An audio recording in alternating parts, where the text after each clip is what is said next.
जम्मू कश्मीर के श्रीनगर के 5वीं नस्ल के कानी शॉल बुनकर फारूक अहमद मीर को आर्ट में शानदार इश्तिराक के लिए पद्मश्री अवार्ड से नवाजा गया है।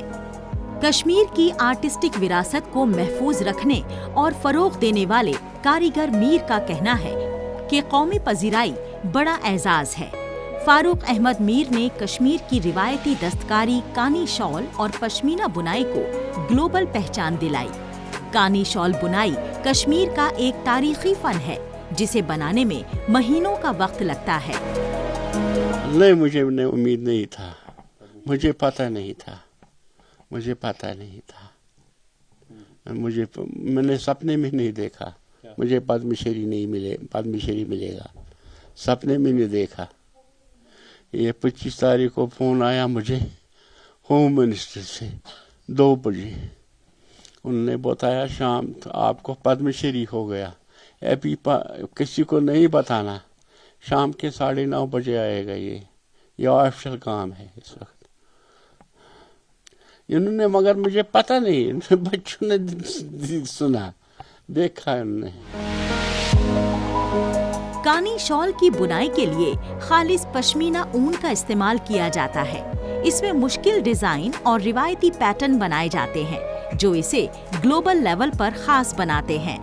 फारूक अहमद मीर के घर पर हैंडीक्राफ्ट डिपार्टमेंट के अफसरान ने दौरा कर उन्हें एजाज बख्शा। इस दौरान अफसरान ने कुनबे के इश्तिराक की तारीफ की और नौजवानों को इस फन से जोड़ने के लिए कदम उठाने की बात कही। कश्मीर के हैंडीक्राफ्ट और हैंडलूम डिपार्टमेंट ने फारूक अहमद मीर को उनके ताउन के लिए सराहा। ये एक यूनिक क्राफ्ट है जो बॉबिन्स या स्टिक्स के साथ किया जाता है, which is an indigenous craft of Kashmir. तो इस क्राफ्ट में फारूक साहब को इतना बड़ा एजाज़ जो मिला है नेशनल लेवल पे, मुझे पूरी उम्मीद है कि जो भी लोग इस क्राफ्ट के साथ जुड़े हुए हैं, खास तौर से कैनी वीविंग के साथ, ये बहुत इंस्पायर होंगे। और साथ ही साथ जो लोग थोड़े इंडिसाइसिव हो गए थे इस क्राफ्ट को कंटिन्यू करने के लिए, वो भी कहीं ना कहीं वापस आ जाएंगे। फारूक साहब की इस एजाज़ के लिए हम अलग से इन्हें फेलिसिटेट करेंगे डिपार्टमेंट में। हमारे 2 और J&K गवर्नमेंट के जो excellence in arts and crafts के अवार्डीज़ हैं, मुख्तार साहब और मुश्ताक साहब, उनको भी हम इनवाइट करेंगे। और हमारी कोशिश होगी कि जो हमारे पिछले 2-3 सालों में जो हमारे अवार्डीज़ हैं या उससे पहले भी जो अवार्डीज़ हैं, प्रोएक्टिव हैं, उनके साथ मिलकर न्यू जनरेशन आर्टिजन्स और वीवर्स के साथ इनको कनेक्ट करेंगे। फारूक अहमद मीर ने ये फन अपने वालिद से महज 10 साल की उम्र में सीखा।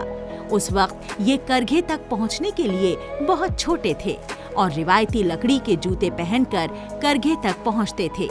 इन्होंने अपने बेटों माजिद अहमद मीर, अल्ताफ हुसैन मीर और फैयाज अहमद मीर को भी इस फन की तरबियत दी। मीर कुनबे ने न सिर्फ इस फन को महफूज रखा बल्कि इसे नई बुलंदियों तक पहुंचाया। इन्हें 2014 में संत कबीर एजाज से नवाजा गया था। इसके अलावा इनका कुनबा 2019 में जम्मू कश्मीर स्टेट अवार्ड से भी नवाजा गया। जो मैंने नेशनल अवार्ड बनाया शॉल में, उसमें बनाया, शॉल देखकर उन्होंने अवार्ड दिया मुझे। हाँ, पद्मश्री नहीं, नेशनल अवार्ड। फिर मैंने संत कबीर के लिए अप्लाई किया। संत कबीर हैंडलूम डिपार्टमेंट मेरे पास आ गए। उन्होंने बताया आप संत कबीर का हकदार है, कोई चीज़ बनाओ आप। मैंने बनाया उसमें कैलीग्राफी में दोहा नहीं, वो मतलब वो शाहजहां का शार है, अगर फिर दो ज़मीन पे ये है क्या, वो लिखा मैंने शाल पे, वो बनाया मैंने शाल पे, उस पे मिल गया मुझे संत कबीर।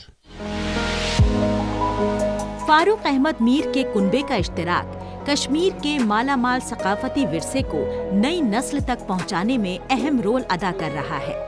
इन्हें पद्मश्री का एजाज मिलने से कश्मीर के अनमोल फन को नई बुलंदियों तक पहुंचाने की कोशिशों को और मजबूती मिलेगी।